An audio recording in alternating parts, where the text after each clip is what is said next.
On the internet, when we want to access a website, we use what's called a domain name.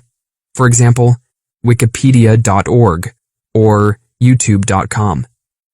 In short, it's the web address you type into your browser.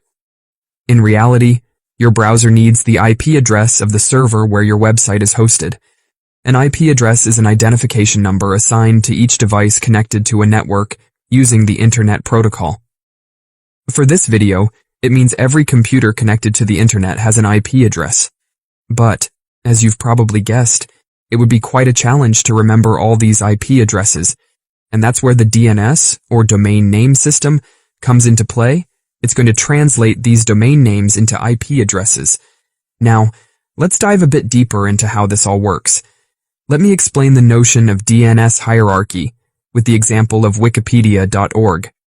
The domain name system is actually a hierarchy, with the top known as the root. This is represented by a dot. For reference, this dot doesn't appear in the website addresses we use on the internet, but it is the highest level. Domains directly under the root are called top-level domains, such as .com, .org, and so on. In a domain name, successive domains are separated by dots, with higher-level domains on the right. Multiple subdomains in delegation are possible, which means that the information for a subdomain can be stored on another server. For instance, the French version of Wikipedia fr.wikipedia.org is the subdomain of wikipedia.org, and it could be a subdomain hosted on a specific server, while d.wikipedia.com, the German one, might be on a different server.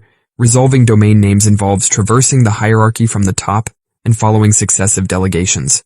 Now let's see how a browser resolves a domain name. Imagine you enter wikipedia.org in your browser. Your browser needs to resolve it into an IP address. It contacts a DNS resolver server. Internet service providers provide their customers with default DNS resolver servers when they connect to the internet. However, there are also other DNS resolver servers like OpenDNS or Cloudflare. When a DNS resolver needs to find the IP address of wikipedia.org, an iterative process begins to consult the DNS hierarchy of the domain name. This server asks the root DNS server, which can provide information for the .org part.